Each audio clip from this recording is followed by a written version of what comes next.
who thinks. A warm welcome to everyone who has joined us to attend the second webinar in the special series of READ program webinars held for parents of students at DPS Patna, Pune, Ludhiana, and Coimbatore on inculcating reading cultures at home. The webinars are an initiative of Takshila Educational Society to dwell into the relevance of reading as a life skill. Head Start with Reading is a part of the series of webinars for parents that delve into diverse aspects of reading and provide expert advice and direction on strengthening reading support at home. As you are aware, the READ program is a co-scholastic plugin implemented in our 4 schools since 2013-14, wherein class-specific supplementary books are prescribed for students without any added burden of assignment or assessment, and one period weekly is allotted only for pleasure reading, wherein not only the students, but the teachers, the outsourced staff, the management, and the support staff, not just that, even the visitors who visit the school are encouraged to read. As you know, we have entered into the 9th year of READ program, and we have engaged Bookworm, a Goa-based charitable trust working for library engagement and education to enhance, revamp, and revitalize it. Today's session, Head Start with Reading, is a part of this journey to inculcate the culture of reading. In today's session, our speaker, Sujata Noronha, attempts to continue the dialogue with parents of nursery to 2 on the power and potential of reading in homes to raise readers and thinkers in our society.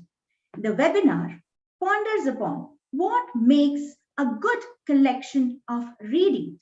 What are the features and potential of book sets prescribed under the READ program for the 4 class levels, and shares simple and effective practices to maximize the benefits of book engagement with children.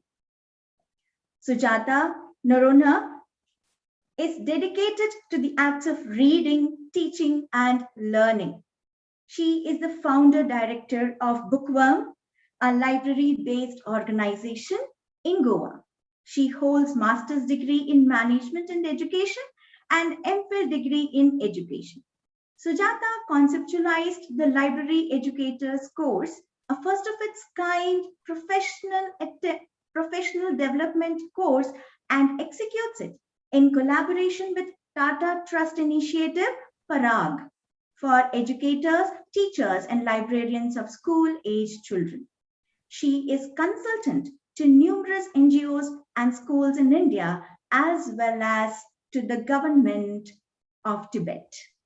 She co-teaches a first language pedagogy course at TISS Mumbai and merges children's books into every aspect of her work. Sujata believes that books are enablers of positive change and is committed towards promoting and supporting good books for all. So here we begin the webinar. Over to Sujata ma'am. Thank you, Radhika.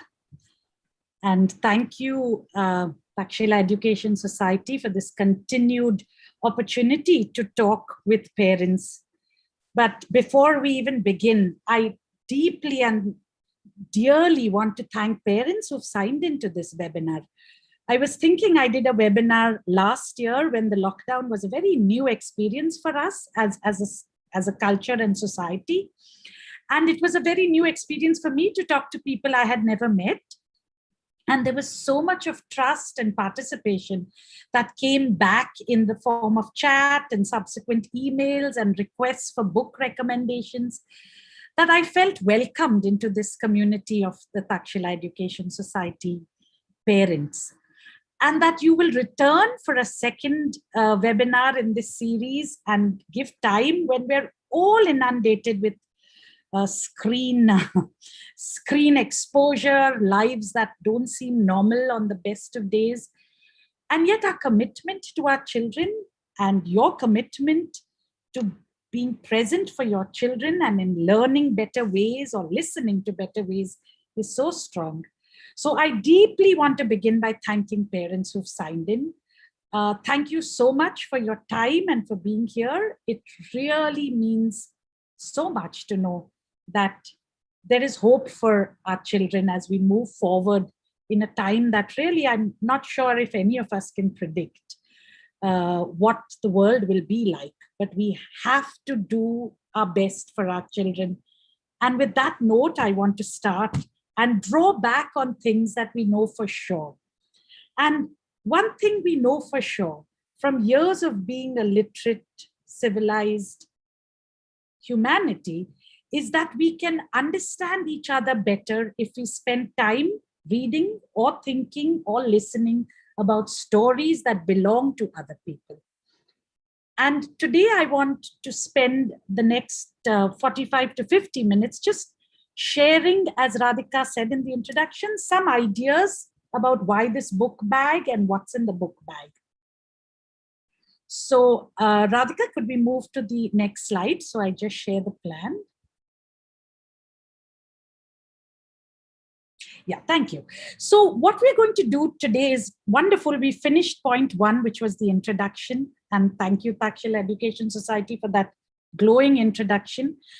We'll spend some time on what I think are principles for reading relationships between maybe Bookworm and Takshila Education Society, between Takshila Education Society and the schools it manages, between the parents and the books that will come into your home, and then between the children and the books. So what are these principles that may hold us down, that become foundational, is what I want to talk about. I definitely want to talk a little bit about what you would have got in the bags and why those books and what we can do with those books, and some very simple suggestions for what you can do until I see you again for our next webinar in terms of practice with these books at home.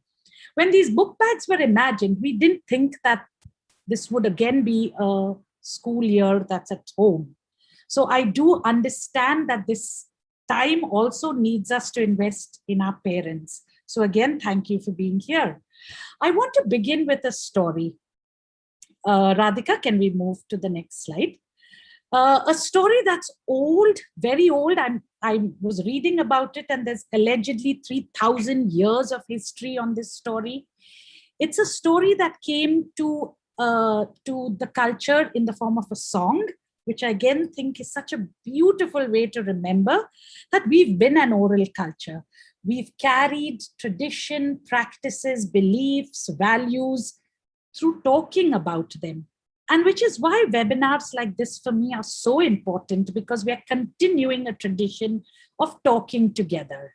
We may use a text as the base, but if we can talk about that text, we are actually drawing on what we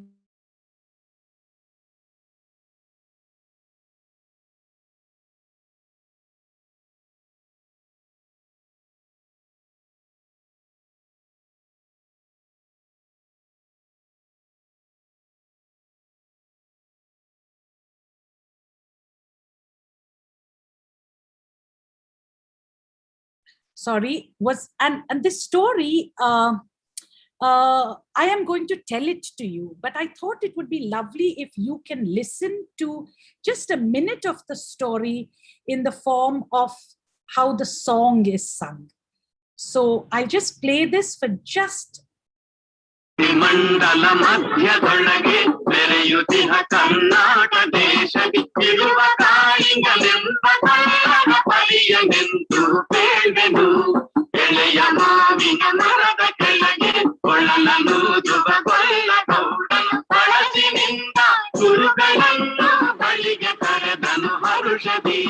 ಗಂಗೆ ಬಾರೆ ಗೌರಿ ಬಾರೆ ತುಂಗಭದ್ರೆ ತಾಯಿ ಬಾರೆ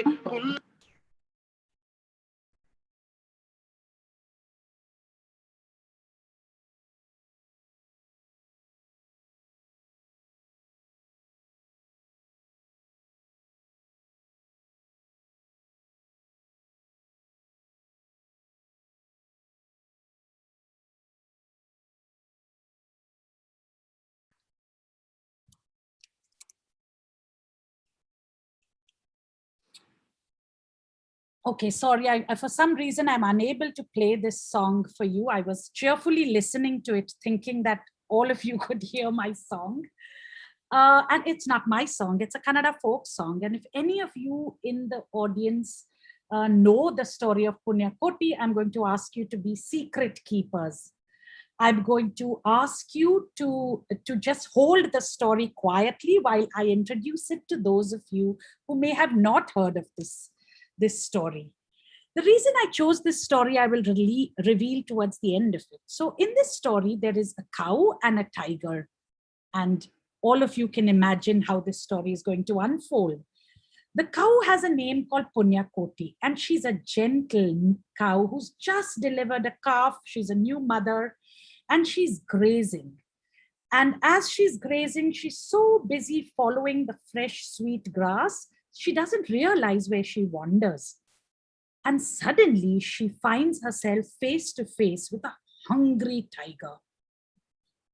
Now she raises her eyes, those beautiful cow-like eyes that we know bovines have, and she looks at the fierce marble-like eyes of the tiger, who's thinking, aha, here comes my dinner. This is what I've been waiting for. And just before he's about to pounce, the cow decides to take a chance and she pleads. She says, Tiger, I know you've been waiting for me, and I know I've landed up here as food for you. But I have a baby calf at home, and the baby calf doesn't know that she'll never see me again.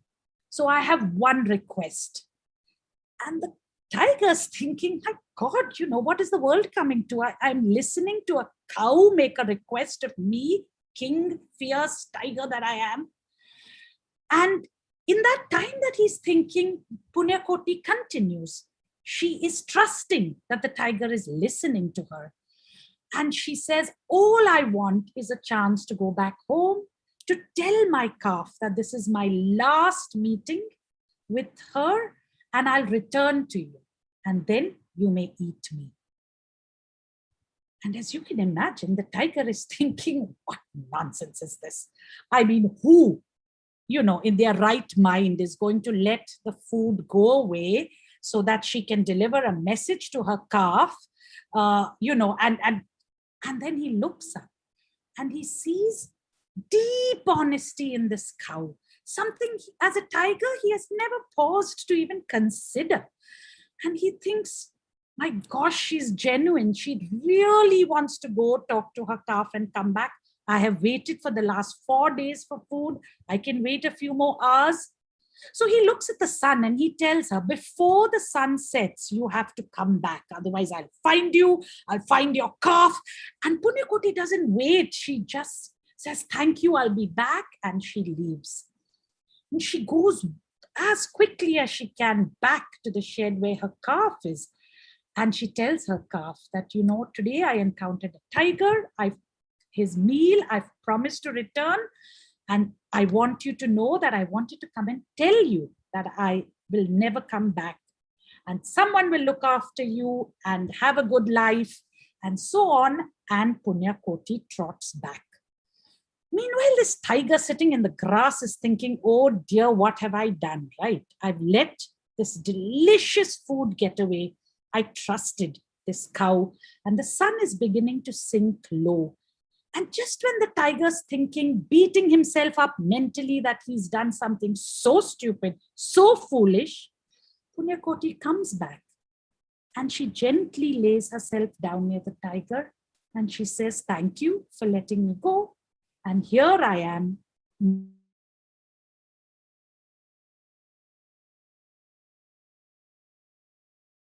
and looks at the sun setting and has so many thoughts in his head. So many thoughts in his head. And every storyteller takes these thoughts where they want the thoughts to go. That's the magic about storytelling. I can take this story and I can turn it into what I want my audience or my listeners to take from this story. But because you are adults, I want to just leave you with this story. I want you to think of the tiger. I want you to think of Punyakoti, the cow. And I want you to think of what really happened. What happened there? What was new? What was different? What was perhaps right? What was wrong? All these thoughts are possible because you just listened to a story. If any of you want to talk to each other in your home about what you're thinking right now, I'm going to give you 30 seconds. It's what we do with groups when we tell them stories, to allow this to settle in. And then I'll tell you where I'm taking today this story.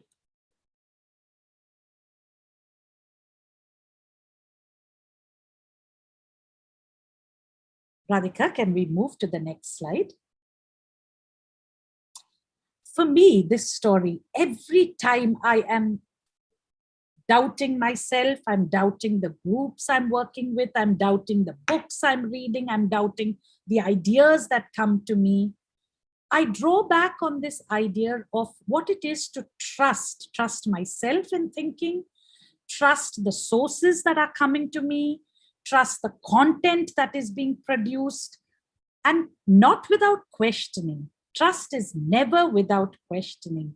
But trust is the bedrock of what our relationships with the act of reading are. And I wanted to share the story of Punyakoti because for me, there's no other fable that's as solid on trust as this one. Because the tiger trusted Punyakoti to go and come back. He had many questions, but he trusted her. Punyakoti trusted that the tiger would listen to her, and so she asked.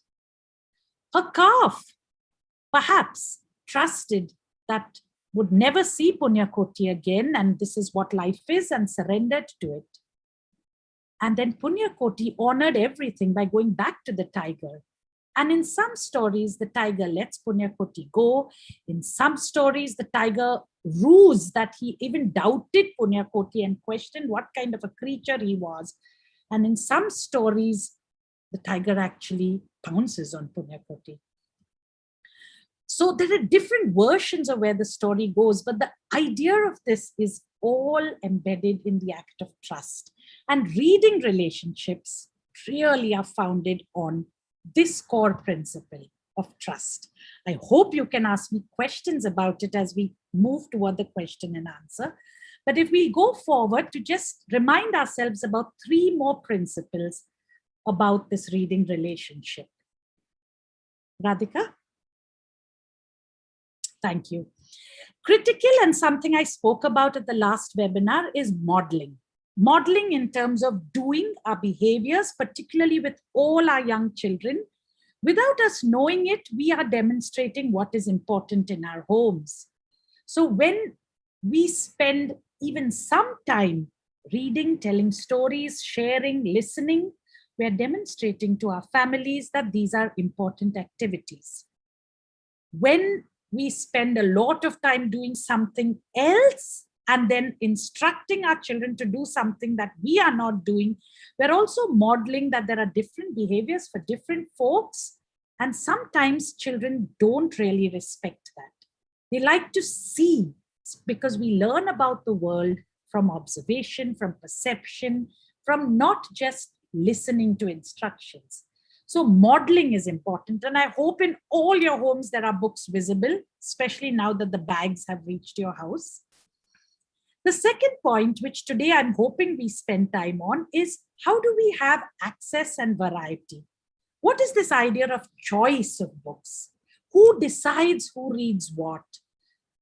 Should I always read everything that is decided for me? Do I have choice? Is agency important in the relationship of reading? Should we be listening to children's voices? Should we be listening to parents' voices about choice? All important questions, all important considerations, because relationships are never didactic. There is this idea of giving, taking, listening, being open, and learning. Really important to see what is available for our children. So are the read bags enough? And if they are not, how can you get more books into the home? Not necessary to buy. I believe so strongly in libraries. Please find a library or go to your school library as a parent and check out books if you can, so that there is variety in your homes for children to look at and read. And for me, what's been one of the most precious learnings in being with this group on the READ program is to be open. Every time I receive an email from a parent who is saying thank you for the books, or a parent who's asking why these books, or a message about the books being, finally reaching schools or not reaching or about to reach, I'm allowing myself to be open to what this opportunity of learning is presenting for all of us. And I really thank you, parents, for being open to this opportunity to receive books from somebody whom you don't necessarily know, but whom I hope you begin to trust. Because the intention here is to start a reading relationship with you and your children in a way that allows them to, in time, access books they like, choose what are their preferences, and to learn to read and grow. So these are my 4 principles of reading relationships that I want to place, starting with trust, modeling, ensuring access and variety, and staying open. Radhika, we'll move on. Thank you. So I want to move to these bags that you got at home, and I'm so super excited for you. Thank you for receiving them with grace and joy. And deep thank you to the school management for even accepting this idea, for thinking it is something that has to be done, and for investing in it. I think schools always have a choice, right? Especially if it's reading for pleasure. Should we do it or not? Because it's not curricular. It's not necessarily scholastic in terms of a board requirement. So to be part of a school that puts reading joy at the center makes all of you privileged, makes us immensely privileged to partner. So thank you for that. Very quickly, I just wanted to share that the number of books are more or less the same in every bag. And if they're different across a class year, it had a price point attached to it, which you will see from the range of books you've received, that books come with a price on them. And based on the kind of publisher and the nature of that publisher, is it a for-profit publisher, a not-for-profit publisher, a publisher who wants to invest in high-quality paper and high illustrations, or someone who wants to invest in writing over illustrations, prices change. Yes, just like we can buy products in the market with different price tags, books also have that. So that would explain one of the reasons why some bags have 11 books, like the nursery and the prep, and our standard 1 and 2 have 12 books. Ideally, in the ideal world, the little ones should have got more books. So that's something I definitely want to work on. But for now, I'm so super happy you have these bags with this many books. Now, some of you may wonder, I hope all of you are wondering, how were these books chosen? On what basis were these books put into the bag? Why these books? So I want to explain a little bit about the framework of how these books were chosen. So could we go forward, Radhika? Thank you. They're basically, again, 5 principles of library collections that have governed even these tiny little selections of 11 books or 10 books or 12 books. It seems ridiculous maybe to say that we spent days on doing this. And we took all this time, particularly because we don't know your children, we don't know your family. And it's very different from our regular practice. When we get to know our children as readers and the family as library readers, it becomes so much a relationship of give and take to recommend books. So we were standing outside this circle of knowing, but within this circle of trust. And we hope we are able to honor that for you. I want to share these 5 ideas based on which we chose books. The first one is genres, which is a French word, and in simple English, it means types. Yeah, what types of books? So in every bag, you will find at least 3 types of books, and broadly in library language, there'll be fiction, which is stories that are made up. There'll be at least 1 book, which is non-fiction, which is representing some reality, some real things. And there would maybe some books in each bag that have what you call fact fiction. So it takes a fact, but it's put in a narrative story form, particularly for younger readers, so that the fact comes through, but it comes in the form of a story. So genres was a consideration. The other consideration, which is really limited for our country, given the multitude of languages, we only have English and Hindi, and English dominates. And in some ways, we resolved this in our mind with saying that the medium of instruction in your schools is English. We want our children to grow in proficiency with English. We don't want the home language to ever stop. But reading in the language of school will definitely build the proficiency in that language without taking away the relationship that happens when we continue to talk to our children in our home language. So that may explain why you have some or more English books and some Hindi books in your bag. Themes is a very critical idea in the discourse of library. A theme is really what is the idea of this story. Like Punyakoti, I shared today with you with the idea of trust. The theme of that story for me was trust. Themes need not be fixed, but sometimes a story has a very strong theme that whoever reads it, they'll say, aha, this story is about friendship. Or yes, this story is about a relationship between a mother and a child. It comes out through the story. It doesn't have to be stated explicitly, because we believe our children have minds that can think and arrive at these conclusions as they become readers. So we've chosen kind of a mixed bag of themes in order to bring the world in that bag to our children. So some themes may come from their own experience of growing up, and some themes may come about worlds that our children are not experiencing, but that is the job of literature. One of the most fundamental symbols we use in talking about literature is that books become mirrors, books become windows. And by this one means that when I look in the mirror, I see myself. So I need to read books that some way allow me to discover more, to go deeper into what I and who I am about over time. And the window books really allow me to understand the world without going too far, because of the good reading, the good text, the good illustration, something opens up for me. So we've tried a mix of window and mirror books. By format, what we mean is some books will have no words at all. And this might come as a shock, because we continue to be a culture that thinks that only reading text is the act of reading. And that's a bit of a problem.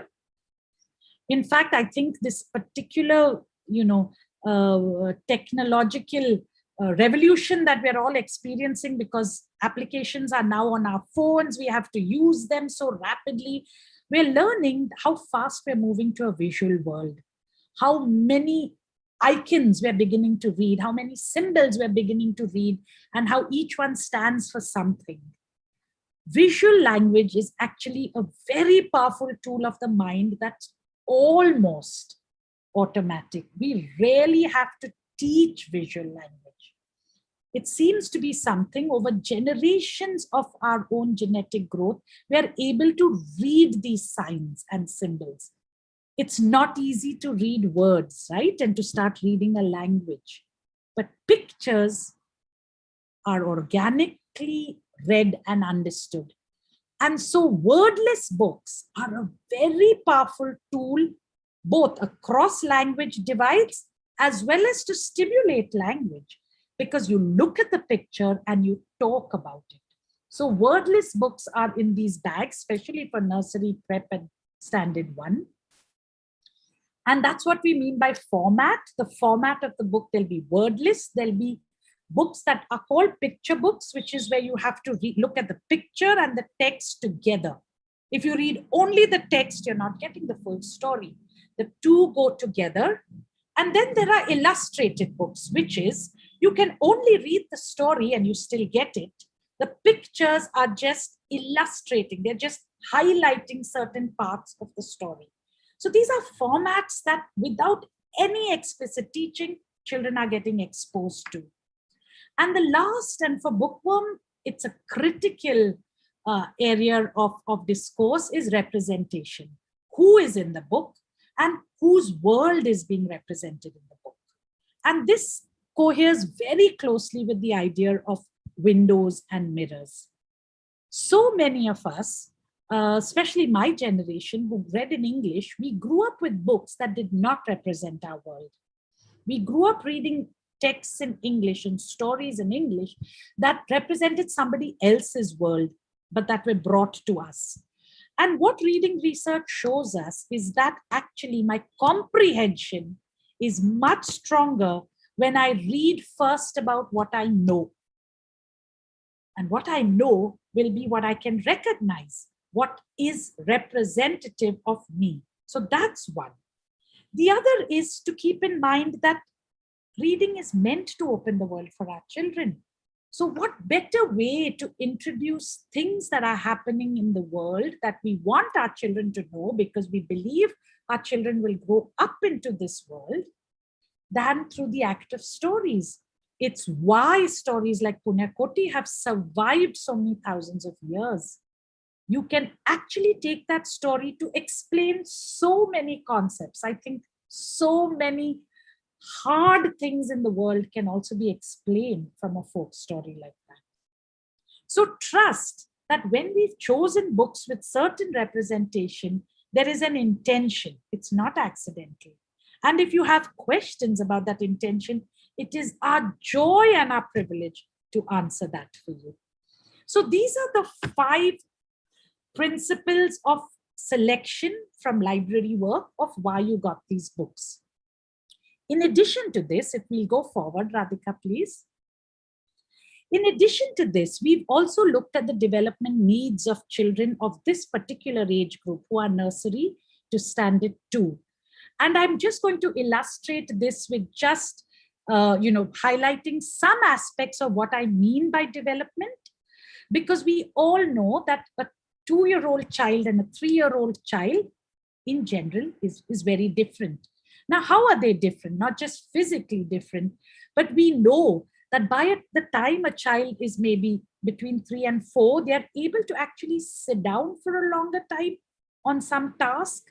And we call that a kind of attention, that they're able to attend and concentrate for certain longer periods of time than when they were maybe 1.5 or 2. We know that they are able to deal with adults and people outside the family differently as they grow up. So therefore, we also know that they may be ready to be introduced to books about others differently as they grow. We know that growing children have better abilities for self-restraint. That is, they're no longer fully impulsive.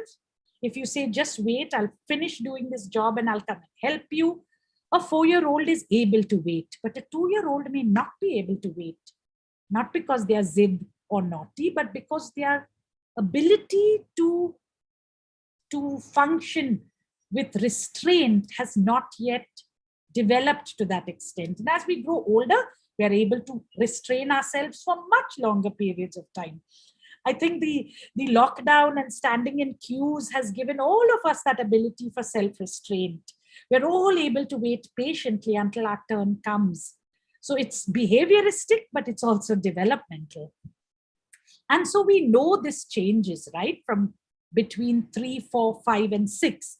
And so we've tried to include books that will honor this change.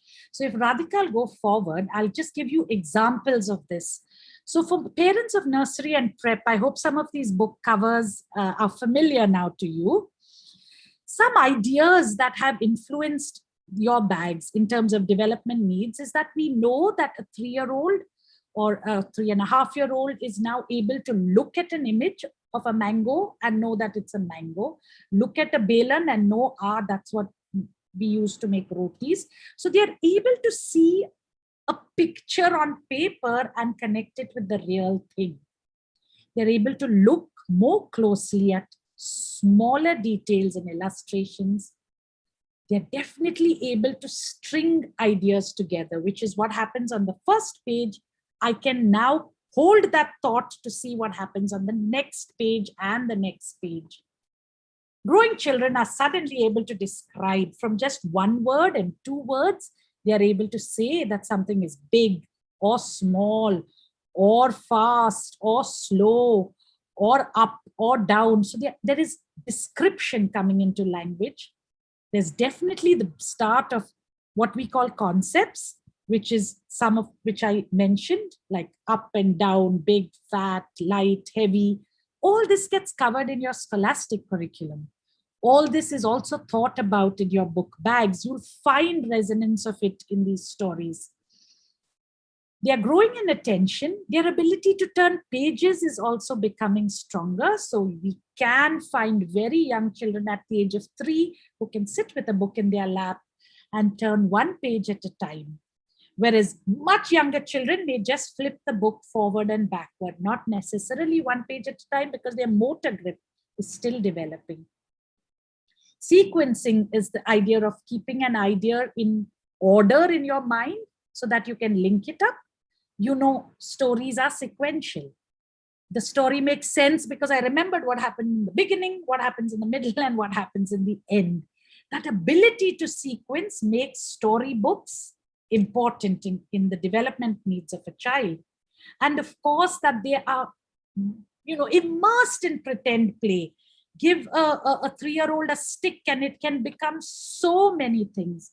It's the beginning of symbol making in the mind, where a stick can be a plane, it can also be a stick, it can be a ruler, it can be a sleeping person on the bed, it can be so many, many things. This ability only human beings have, to take one image and mentally make it so many things. And children in the preschool age are able to do this automatically.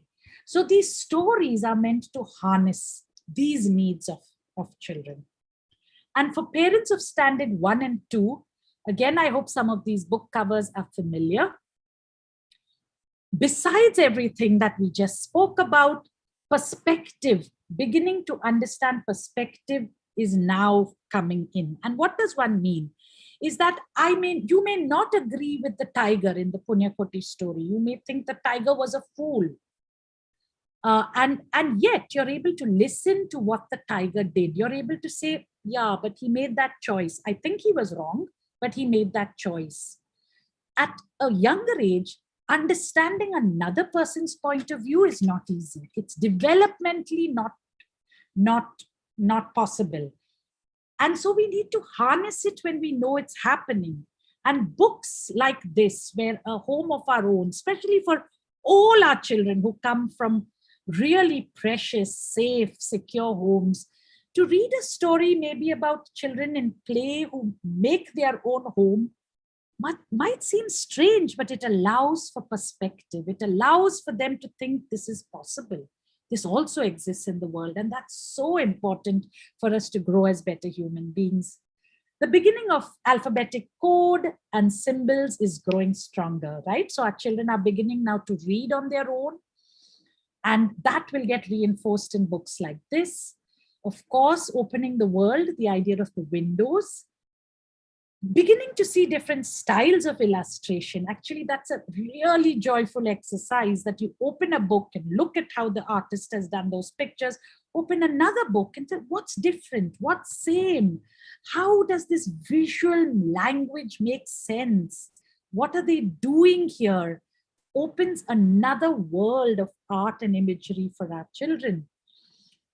Connecting thoughts across time and space, which is what happens in stories like, say, Jadav and the Tree Place, is your child may have not yet met an ecologist like Jadav who believes so strongly that tree planting is critical for the world and for climate change. But this book will open that window, and how precious that is. And to think that somewhere there is somebody like Jadav who's making a difference to the planet. Standard 1 and 2 parents, please encourage questions. Please encourage your children to arrive at their own conclusions, because stories give us that space. There's no right and wrong answer. There shouldn't be a right and wrong answer. Because your child is growing in language, your conversations will be deeper. You'll be able to talk more. You'll be able to discuss more. And that is really a hallmark of language proficiency. So it's not just reading and writing, but it's also thinking and talking. And that will happen if both of you are excited about the storybook. And your vocabulary, your structures, your expressions will all get enhanced because you've shared together some of the books in the book bag. So to just go back on this idea that why these books in the bag, there were two overarching things. One was what makes a collection and how we tried to honor genre, theme, language, representation, and format. And what are the needs of, say, a nursery and prep child vis-a-vis a standard 1 and standard 2 child? Some of you who have older children may appreciate that the books change as children get older. I hope you're able to see that our intention was very, very purposeful in trying to give you a diverse collection of books in that book bag. And I hope that you will remember that this entire exercise is to begin and nurture a reading relationship, and it's founded on trust. So the last part of this time I want to talk to you, I wanted to devote on just really simple practices that you can, and I'm sure you must be doing in your home.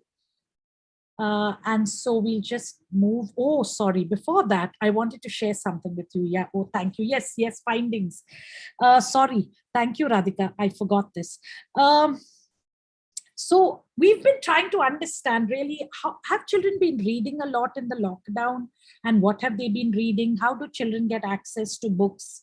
And sadly, not yet in our country. I continue to be hopeful. We don't do large-scale studies.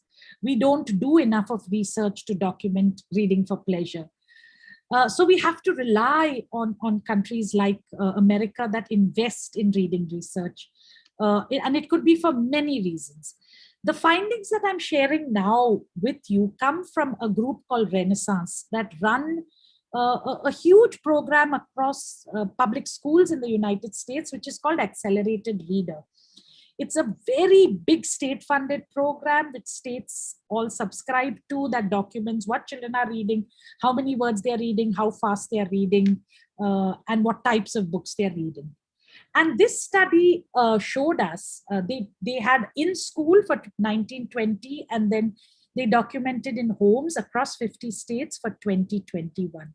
And so I'm just pulling out the main averages here, is that for what they call pre-K, which is really the year before standard 1, the study showed that children read 20 books. And of these 20, 52% were read to children. So I was thinking in your book bags, if you have 10 books, then 5 of those books parents should be reading to children. The other 2 of those books are being read with children. And then there were 27 would perhaps be 2.5 or 3 books that children were looking at on their own. So in a year of 9 months of so-called school time, that was the kind of numbers of books that children read. And as you can see for standard 1, it more than doubles to 45 books. And here, much fewer are being read to kids. Some equal 17% being read with. And we'll come to what is the difference between to and with. And then there was a significant percentage of this that were read independently, which means a collection should also have books that are at the right level of the child, where the child's reading level is.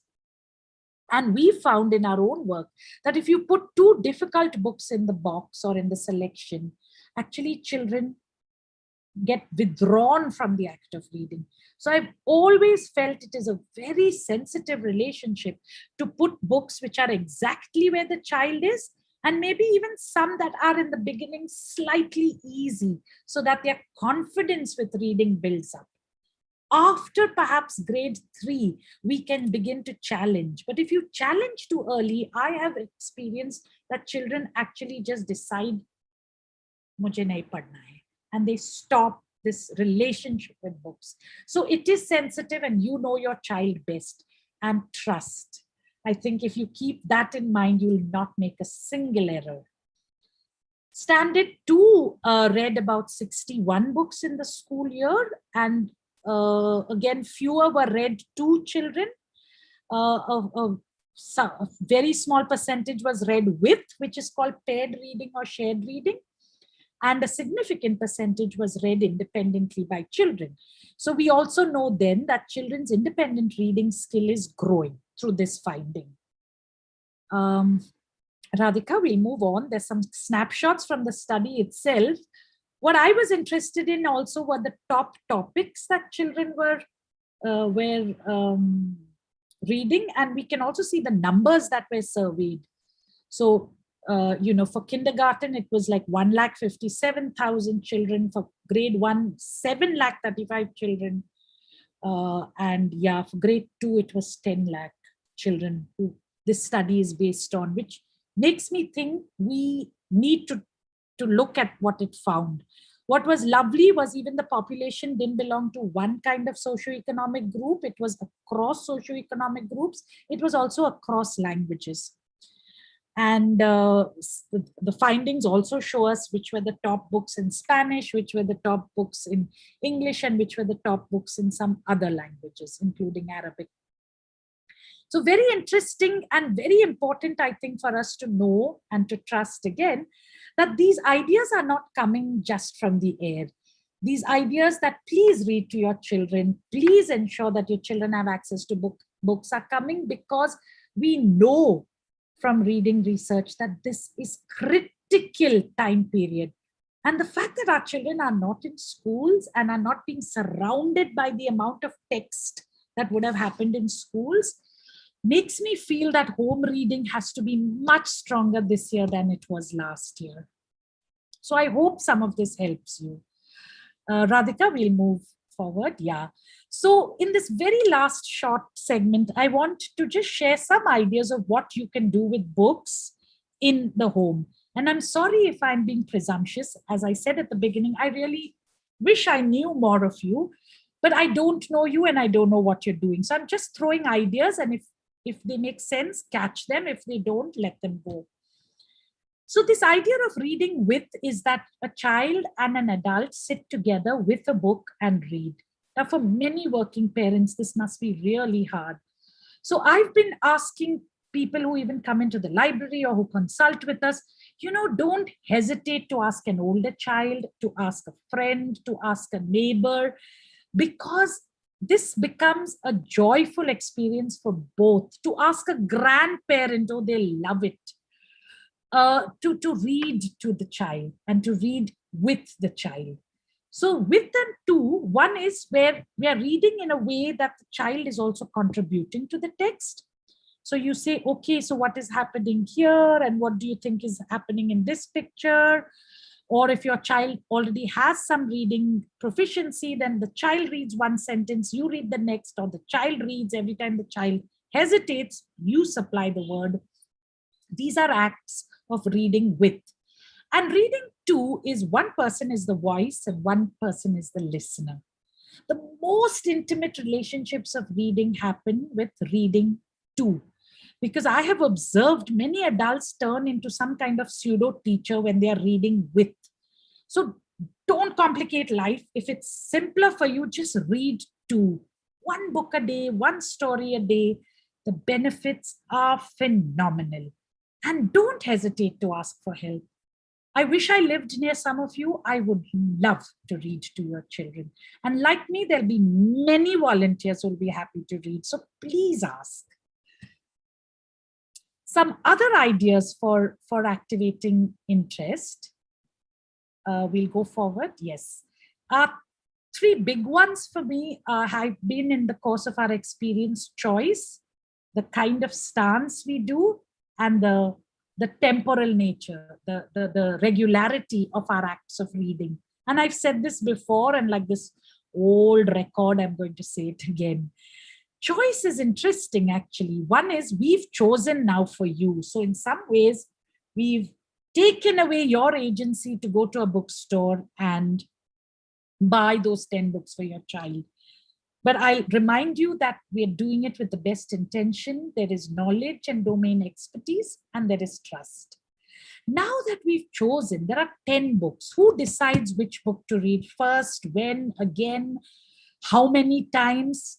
It's often lovely if you let your child choose, because agency in the act of reading is really important. Now, sometimes children can be counter-demanding and say, no, I don't want to choose, or I'm not reading. And this is where negotiation is important. Or the child may be bringing the same book and you feel like throwing up if you see the same book again. We are reading this book. This is when you'll negotiate and you say, now, yesterday you chose, so today can I choose? And keep those windows open, because that's really what a relationship is about. As much as possible, don't let these reading relationships become didactic or negative, and don't bribe. So if you read, then you can do this, or once you read, then, because I think after some time that bribe holds no value and the reading has not become this positive thing. Read because you want to read with your child. From some place in you, dear parent, find that energy and say, I want to read with you.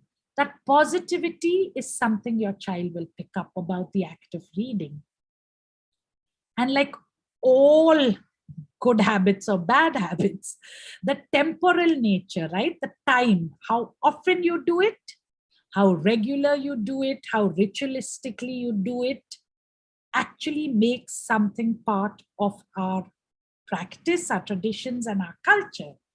And so be regular with this act of reading. This is really important. And I urge you to keep these three principles in mind.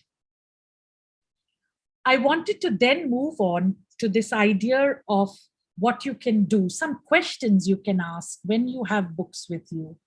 This would apply to all the 4 grades who are here. Very basically, we can look at book covers and ask a gamut of questions and have conversation, encourage children to ask you questions. It's such fun. They ask, in fact, children ask really tricky questions because they've not yet been embedded in that what world that, comes to many of us, or who world. And so they may ask you really tricky questions that form this beautiful, fun relationship. So great way to start reading a book is to look at the cover and to use the pictures to talk about things. You're strengthening vocabulary, you're practicing the art of questioning, which is the foundation for all critical thinking. You are hopefully doing this in the language of the home. So you are building on that intimacy and the home language. And each of you are listening to each other in a very shared form, very different from giving instructions and listening. So many books have this visual galaxy where you can ask many questions. You'll see the kind of detail in the illustrations. They're not just pictures, there are worlds in every page. For, I think, a prep that got a C in the C in a bucket, it's a conceptual book. It's a book about the water cycle. And you'll be amazed at how beautifully and simply it's told, but how every page you can spend easily 15 minutes just looking at what's there, talking, playing I Spy, identifying things, having fun, finding out what this is called in different languages, and getting the concept of how the sea is in a bucket and where does water come from. Quite a fantastic book. So please spend time with it. And any parent here who's in class 1 and 2 and didn't get sea in a bucket, make a friend with a prep parent and borrow widely. Borrow, please. So use the illustrations. I think standard 1 would have the mountains of Mumbai. And this was a very conscious choice for 2 reasons. One reason is that it's a book that represents a city. And most of us are beginning or do live in highly urbanized areas or areas that are becoming urbanized.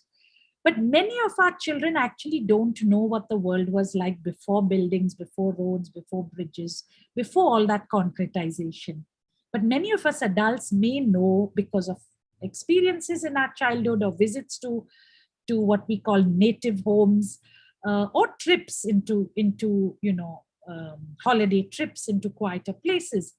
So the mountains of Mumbai actually beautifully evokes life in a city, and yet it has an innocence and a joyousness where one child is introducing the city to another child who's come from the Himalaya region, from Ladakh, and who can't make sense of this city. And because our children are beginning to understand perspective, they understand both children's points of view. And so this kind of a book allows deep opportunity to ask questions. Where would you like to live? Where do we live? How do you think these characters are feeling? What are we seeing? Each page, again, can evoke so much of language, expression, thinking together, talking, and therefore feeling. And our relationship with the act of reading becomes stronger. And there are some books where we've consciously chosen them for a distinct illustrative style, but also representative of the beauty of this land we live in. One example is, Excuse Me, Is This India? The entire illustrations are done in fabric and cloth and stitched. And it has this outsider view of someone visiting, and in this case, it's a mouse who gets on a plane to visit India, and what he sees as unique about this country. And we've had extremely rich sessions with children, asking the children to imagine if they had to tell somebody from outside about whatever they know about their world, how would they do it? What are the things they would focus on? What do they love about this book? It's quirky, it's funny, but it's also real. It evokes really fantastic emotional responses from children when you sit down quietly to look at all the detail in this book. So there's a tendency amongst us, simply because I feel nobody has spent time opening out picture books for adults, to think that, acha, read the story and the book is done. But there's every book in this bag you can return to time and time again, and every time you can get something more from the book. It's not just the story. So I invite you and welcome you to try this exploration and to return to these books with conversations, questions, thinking together, and trusting that the books will foster deeper relationships between you and your child.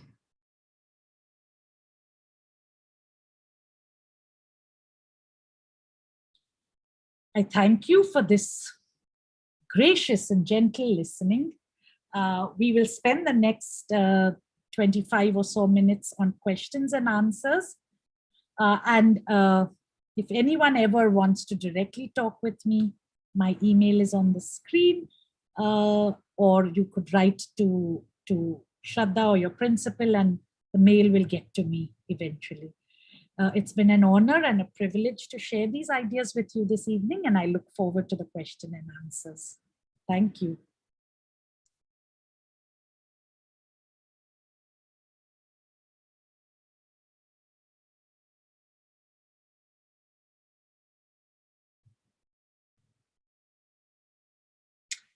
Okay, Radhika, can we stop the presentation perhaps? Yeah, that may be nicer, no?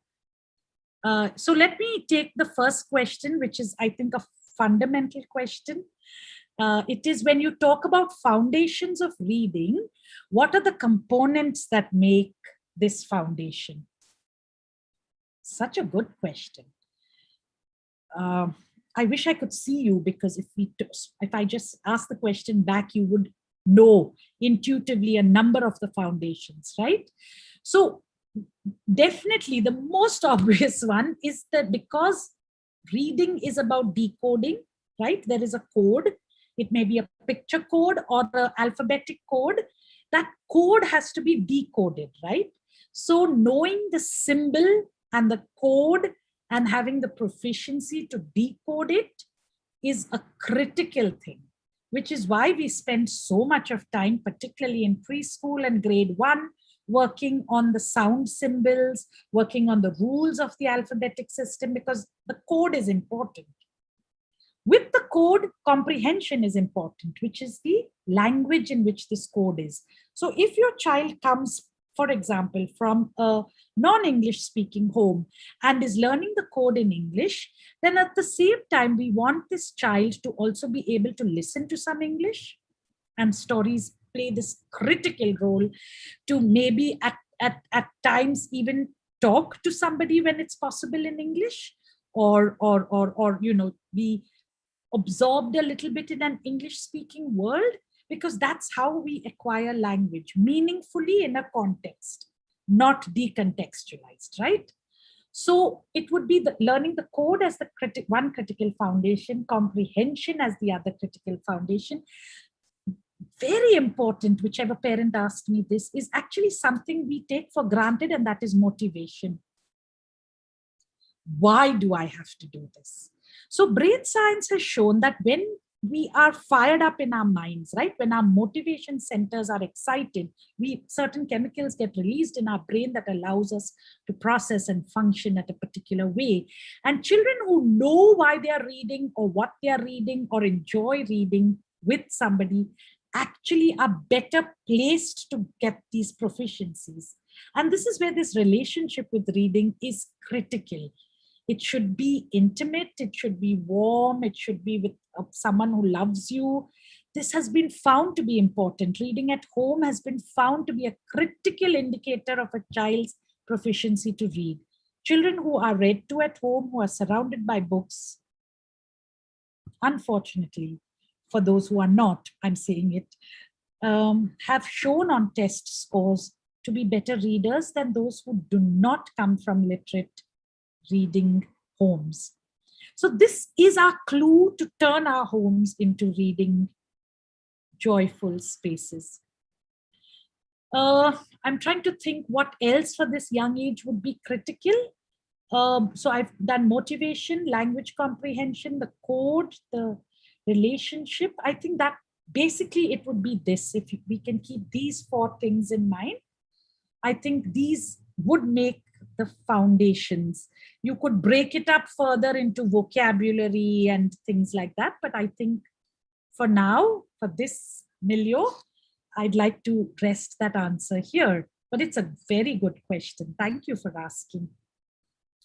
The next one is, my child is loving the books from the read bag. Thank you. And is asking for more books of similar kind and style. How can we, the child and I, do this on our own? We don't want to ask you or the school to recommend books. We wish to figure out our own way. Could you show us a way, please? I'd say go to a library. I don't know where you live. I hope there's a library for children somewhere where you live. That's perhaps the finest way, because you can browse. That's what a library is for, browsing and then selecting what you want to borrow and then going back and returning it. Bookshops are also very kind about browsing. They do allow you to browse and select, and to spend time looking, and that could be one way. But while I do appreciate and respect that you want this journey on your own, I think like any journey we start, having a guide is not a bad thing. It's not a limitation. In fact, I think it's a powerful thing to know you have a guide. So don't feel this is something you have to find a new path on your own and suffer through. Oh, no. In fact, in the work we do, we feel purposeful only when we are able to help and support somebody else. So if it would help you and you wouldn't feel dependent or whatever you're feeling, please do ask. We can send you a virtual shelf of books, which is what we're doing for a number of our children in the library. We send them a virtual shelf so they have this experience of browsing, and then they tell us which books they want, and we're home delivering those books. And we're also now posting books to different places. So, I mean, we're happy to do this if you want it. If you want to do it on your own, I think a bookshop or a library is where you'll have to browse. Browsing, a lot like Punyakoti, the act of grazing, and suddenly you encounter a surprise. Browsing is a very important act in the journey of reading. I need to look at many things before I decide what I want. And once I become a reader, I get a little bit set, and I may know I read only nonfiction and therefore these are the books I want. But in the beginning, browsing is glorious because the world opens up. Thank you for that question. And I hope I've sort of answered it. So the next question, which is again, I mean, your questions are brilliant, parents. Thank you. Perspective is difficult to convey to children, like you said.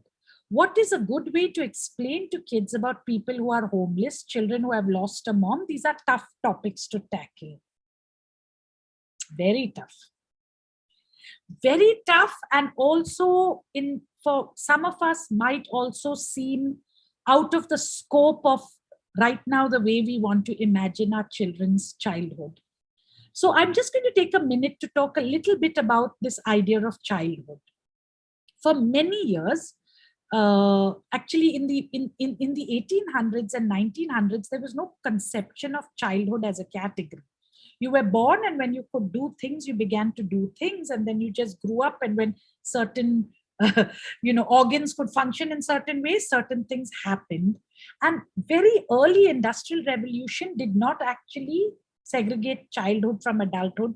So we have evidences where children worked in factories, children and right now in the 21st century, we are outraged because this idea of human rights, of childhood, have all gained prominence with the way we've grown as humanity. And we are now anchoring ideas about society based on new ways of thinking. Now, with childhood, and particularly this idea of a romantic childhood, I suspect we are slower to give up on this idea. So many of us want to hold on to this idea that childhood has to be a time of only good things and only joy and bliss. And the reality is that no childhood, whether you're in an elite home or in a depressed home, is constant like that, because the mind and our emotions and our responses to stimuli provoke all kinds of feelings. So somewhere to also again trust that this idea of only exposure to good things is a fallacy. We all deserve good things, whether you're a child or an adult. We all deserve to laugh, to have funny stories, to just reminisce, to be quiet, to think deeply, to feel pain, but at different levels. So to answer your question, parent, about topics that are difficult to convey, one thing I've done with a number of educators who come with the same problem is we discuss first how comfortable I am. If you are not comfortable with a topic, then I genuinely think you need to invest a little more in preparing yourself, because children are sensorial beings. They pick up discomfort, they pick up tension, they pick up that the parent doesn't approve of something or doesn't like something without you even saying it. So if you open a topic, a lot of your emotive responses are going to come through. So first examine how you feel. And if you feel that, no, I do not want my child to know about death, Or I'm not ready to talk about, families that are broken up and that there is only a single parent. Don't. I think that's where choice is so important, and the value system of your home is so critical. Nobody can compel you to do that. But if you want to do it and you still feel you can't, I think there's no powerfuler tool than the story, because the story does that for you.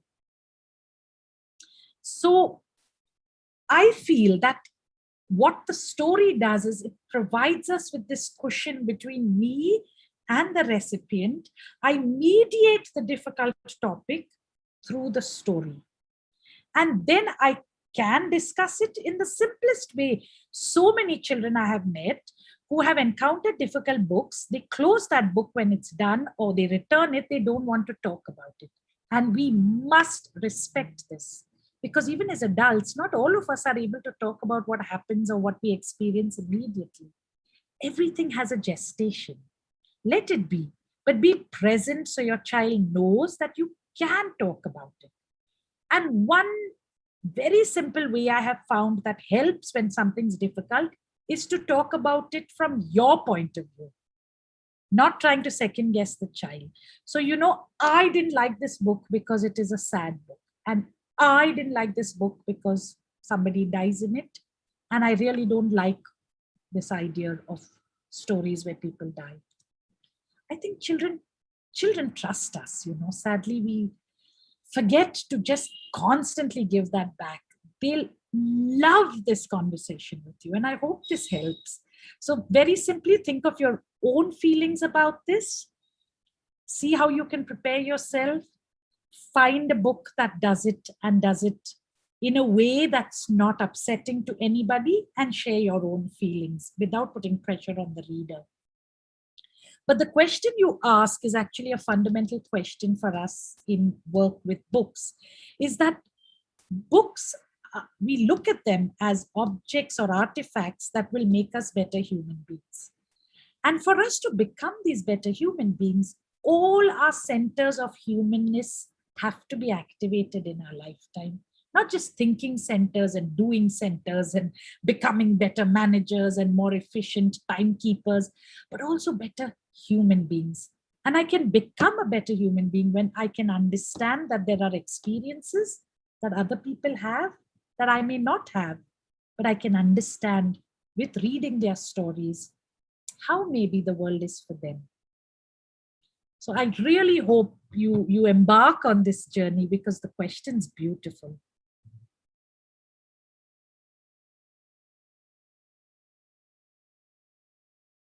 So the next question is that DPS has begun taking these books on Monday. I'm assuming sessions. The class teachers do that very well with activities. Woohoo to DPS class teachers. So I don't feel very confident in doing as good a job. What would be your take on my stance? However wonderful the DPS class teacher is, and however magically she's opening a book, I think what you'll bring by sitting with your child in a one-to-one with a book is immeasurable. So try. And no harm from the teachers doing and you doing. Another question is, which is more effective, read to or read with? So, again, an interesting question. They are not necessarily one versus the other. So in this journey, there would be read, and it's again not linear, right? So it's not like this first, then this, then this. But read to is one kind of act of reading. Read with is one. And just read, which is independent reading, is another. Now, there was a time, even as close as maybe a decade back, that we believed that reading was linear, in the sense that, you read to children, then you read with children, and then children begin to read well alone. And further studies have shown us that children who have high proficiency in vocabulary and fluency in reading are children who have been read to and are continuing to be read to, which is why we have a practice in work, which we call the read aloud pedagogy, which is you read aloud to groups of children. Now, in read aloud, we always read a book that is either more complex in theme and sentence and language structure than where the group of children presently are. So on a comprehension level, it may be more complex, or on a scriptural level, it may be more complex.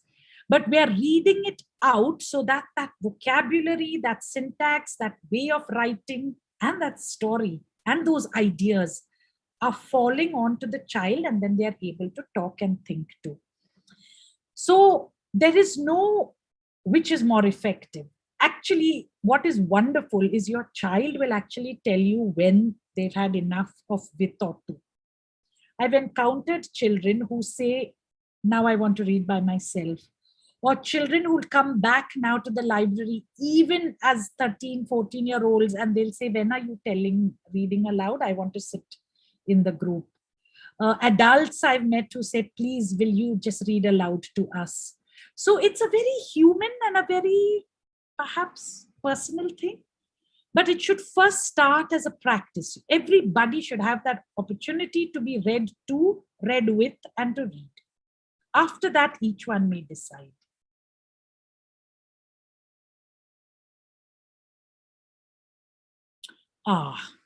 Here there's a question. Share a little more on code and comprehension bits of reading. How are the two different? Yeah. Again, a lovely question. So let's say I'll give you a really simplistic example because I can't see you and I don't have my board. But very simply, if you take a 3-letter word like cat, okay, this is really simplistic, so forgive me. So you have cat in English, which is made up of 3 sounds, cat, or 2 largely with the vowel, cat, yeah. So I could separate it distinctly with cat. So 3 sounds, and each sound is captured by a symbol that is could be written in the English alphabet Roman script as either this or the K. Both make the k sound. A is by the vowel whose name is A, and in fact A has 8 sounds, so that's what makes English complex. But it has a sound A, and it looks like the letter A, and then T, which is name is T and looks like that, right? Now this is the code. An alphabet that looks like that, his name is T, his sound is T, right? This is the code.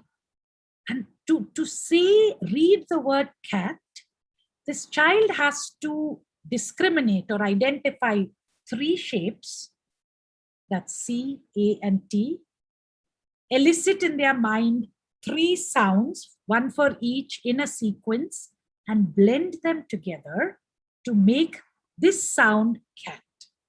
Now, comprehension is that when I see cat, I should know what it is. So I have encountered many children who can decode, but who don't have comprehension. And that's not reading, that's just decoding. Understanding what I read in the sense that knowing when I say cat, that it's this 4-legged domestic animal that purrs and that we may have at home, and you know, everything that catness brings to your mind is what is comprehension. So they are different. One draws on language and one draws on the skill of sound and symbol sequencing and memory and attention. So you will appreciate how complex this is, but you will also begin to get so fascinated that the human mind can actually read, and that our children read. And what a celebration that is, really. So I hope that helped. Thank you for that question. This is a really, thank you, parent, for asking. I was wondering why nobody's throwing hard questions at me. If children don't concentrate on reading, then what do we do? Nah? I'm hoping this is a really young child. And I'm hoping, like we know from brain science, that concentration is also a mental function. It's the ability to self-regulate behaviorally, but it's also based on certain chemicals in our brain that allow more attention and less attention. So sometimes this is a function of age. As the child grows older, their concentration improves. Sometimes it's a function of behavior.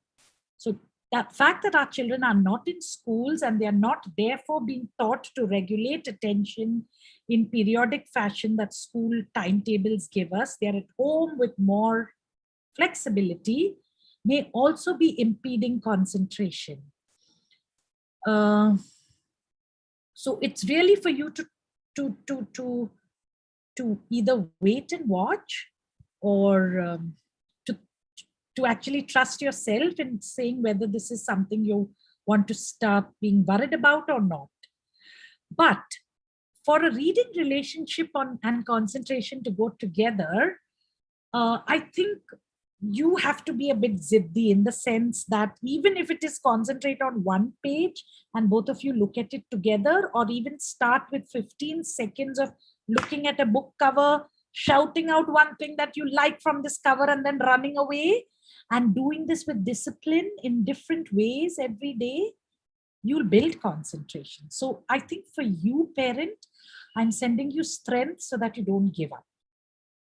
I know it's hard. It's quite hard. But think, if you know why you want to do it, I find that you come up with magical ways to make this game and fun and yet a pleasurable exercise for you and your child.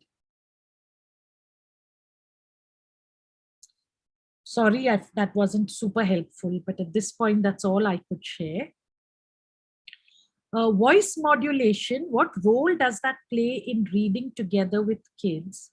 What if I'm unable to do that with my brief? Yeah, storytellers give all of us a bit of a complex, because they'll use their voices in ways. It's not a necessary function of being read to at all. It's a slightly more dramatic way of reading. What it does is that it also communicates emotion and therefore helps comprehension. Like if my voice changes when it's a strong character, or my voice changes when it's a weak character, I'm also letting the listener know who is speaking when. But it's not at all a necessary function to read to a child. So please use your normal reading voice. You do not have to have voice modulation in any dramatic way. And you'll be amazed at how it comes, because as you get into the story and meaning is happening in your brain, actually your voice will not be the same. It's quite amazing to see. So just start as naturally as possible. Just read. Just trust the story. Let the story tell the story. You don't worry.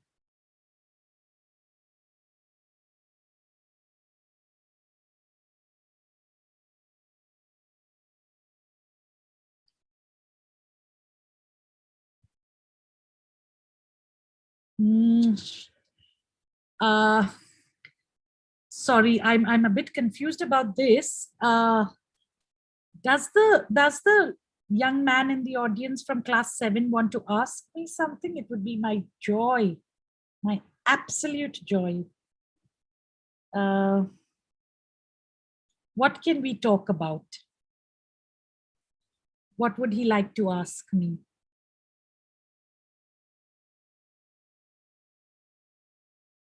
Shraddha, you're giving me too much of pressure with your comments.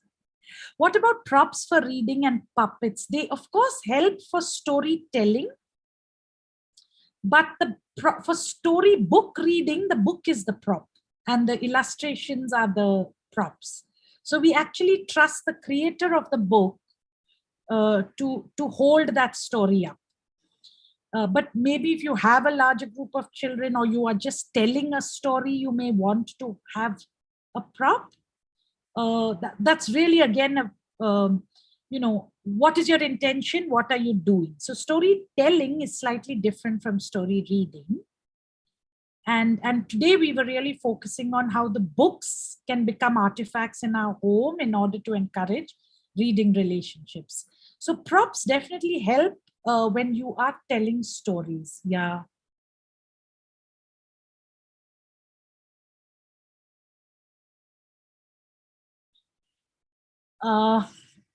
So the firstly, thank you, young one, for being in the audience. It's just, these are really my joys as somebody who works with young people, to always encounter a young person who wants to be here, who's chosen to be here, who wants to know something about the act of reading.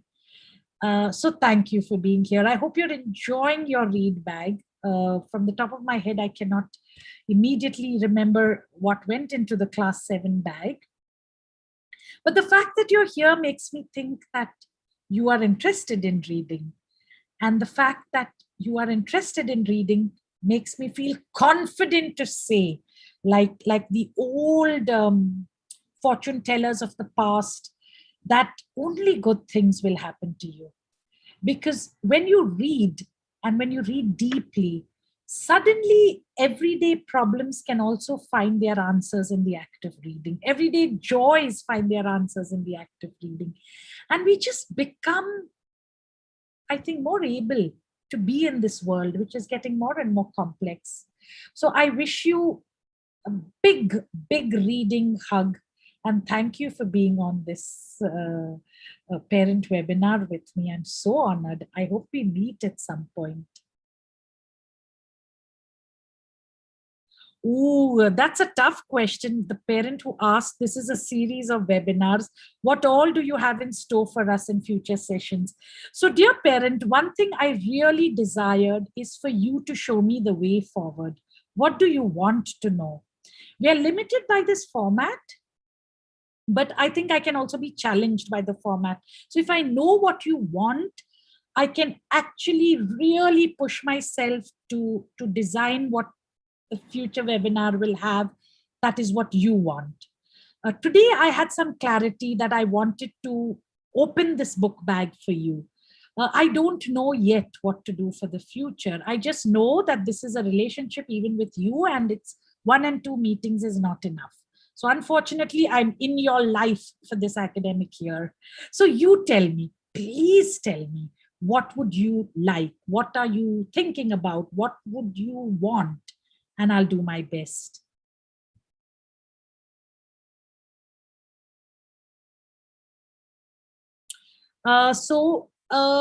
Someone asks, what's the best rule for learning? Yeah. And I don't know if again there is one.